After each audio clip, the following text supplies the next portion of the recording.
So, Brandon, you said you started 20 years ago. What did that look like 20 years ago? I mean, 20 years ago, we were a little bit before the '08 crash. Tell me a little bit about Mhm. how you got started. What did that look like?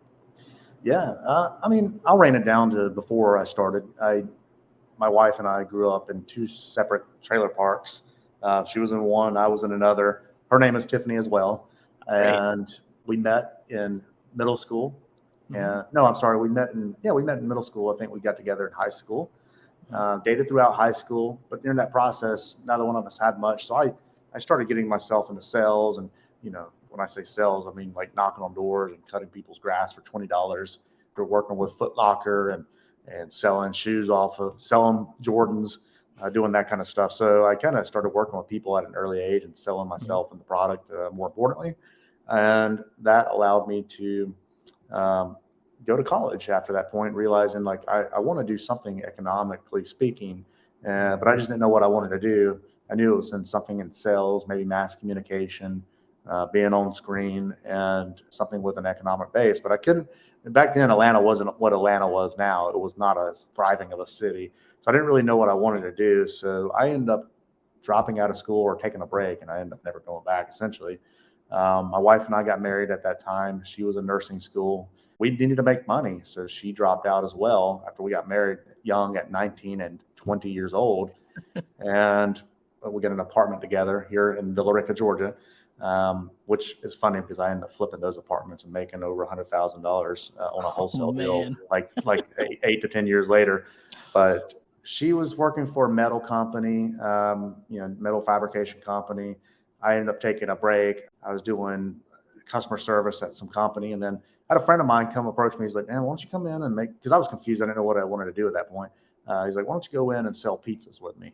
So I'm like, okay, whatever. And he's told me about it, and I'll tell you what it was. But basically, he had a hookup at a local Little Caesars before Little Caesars got really, really popular in Georgia, and we could go in there and basically make as many pizzas as we want, pay the owner $2 a pizza, and then we can go ride around all over Atlanta, and or some warehouse areas and hit people right at lunch and sell these pizzas between $5 to $8 and keep the profit over $2.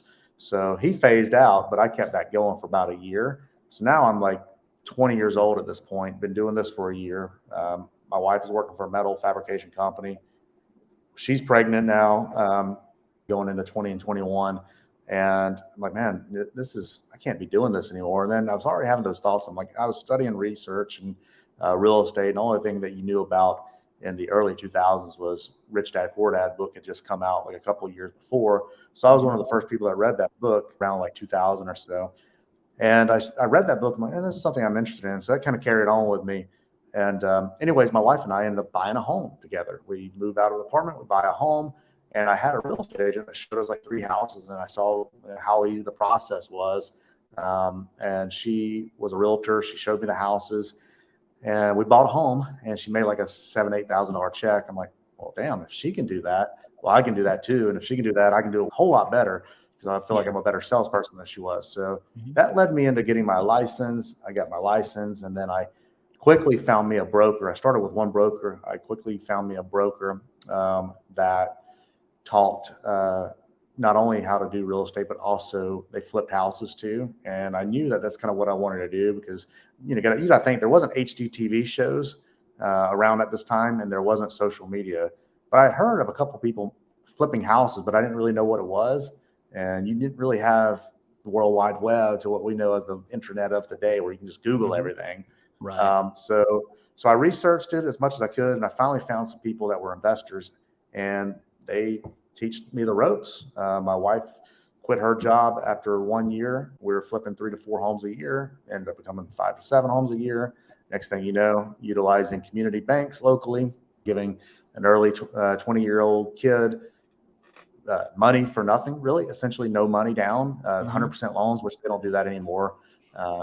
But that was how I got in. Started as a real estate agent, started flipping houses, and then I started teaching people how to do what I did, and that's how we got started.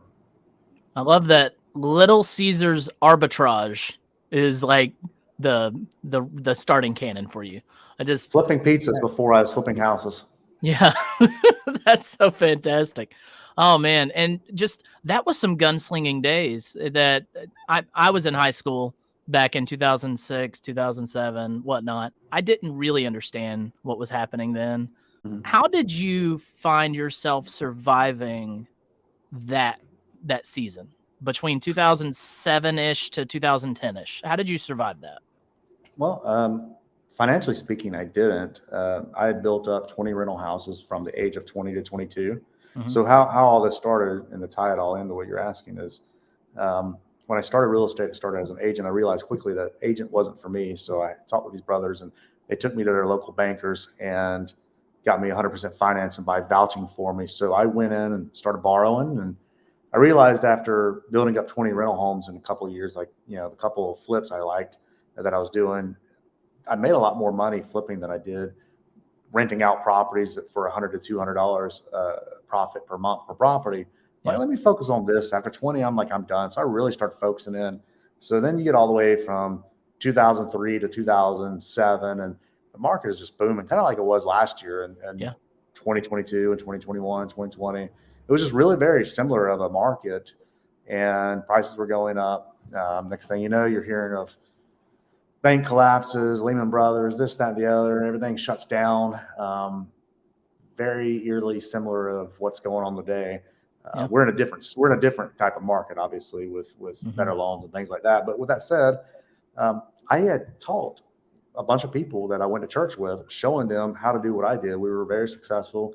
People saw that in our church, and we come from a podunk town. It's starting to grow now, but back then, it didn't. There wasn't a lot of money out here. And then the people I went to church with, they're like, "Man, how are you doing so well?" And I was talking to them, and I was telling them about this and that. And they're like, "I want to do it." So I would take about 10 to 11 people and teach and train them how to do what I did. I took them to the community banks to get the loans, to get financing, and then I would go in and, as a broker, as an agent, help them find houses, as well as I already had contractors in place. So we would connect them with our contractors, or we would remodel the properties for them, and all that stuff. And then on top of that, we had our mortgage license. So we had a one-stop shop monopoly going, and I was teaching and training people how to do all this. But I Yeah. connected them with these banks. And these bankers during that time had a lot of loans between me and many, many others. And there's probably 30, 40 houses going between like 12 of us. Yeah. Once that pivot happened in the economy, these were community banks that weren't regulated back in the day like they are today.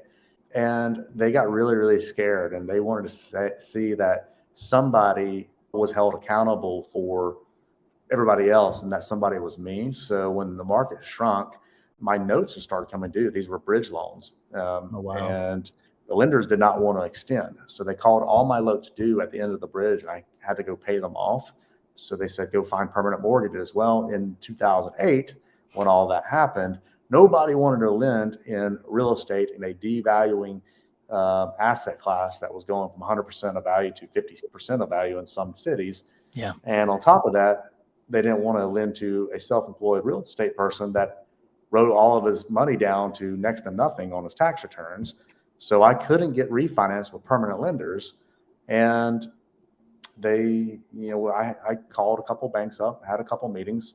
2 out of 4 banks said they would work with me. I didn't make it to one. The other one said, well, we don't give a crap. We're going to just go ahead and call your note due. And actually, we've already done it because it was due like 2 weeks ago. And you were going to file foreclosure unless you can pay us off. So I looked at them and said, there's 2 or 3 homes in this bank. And then our personal residence was in this bank too, as well as my operating account and my personal accounts. So that's another piece of wisdom. Don't keep your main capital accounts in the same bank where you do a lot of borrowing from.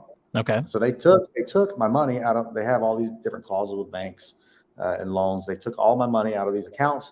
They applied them to my houses, as well as I had a cross collateralization clause on my primary residence, and it was like a $300,000 home at that time, probably a $600,000-$700,000 home today. But I had paid it down to $7,000. They had paid it off and cross collateralized it too, and now I had to pay off like 4 or 5 homes, and I couldn't afford to pay off one. Nobody would give me the loans, so they literally looked me in the eye and said, "Look, we're gonna take these homes back, even your personal residence, and whatever the deficiency is, we're going to sue you." And then I called my wife after that meeting. I said, "Look, I think this is bad. they're not working with us. And we tried to do everything we could do. We paid on time. We did this and that, but all these loans were coming to due at the same time, stack, stack, stack. And when one isn't paid off when they want it paid off and they won't extend it, they call the others due. So now all of them were due. I said, this doesn't look good. Let's just call their bluff. 2 weeks later, we get served and this and that. We get all these notices. We're like, okay, crap's hit the fan. We had to go file bankruptcy. Yeah. So I went from a $2 million net worth on paper and just say $100,000 in the bank because I was really leveraged to having nothing in the bank and no house. So then poverty became real again for the second time, and we had to go rent from a friend. So that's the story. Wow.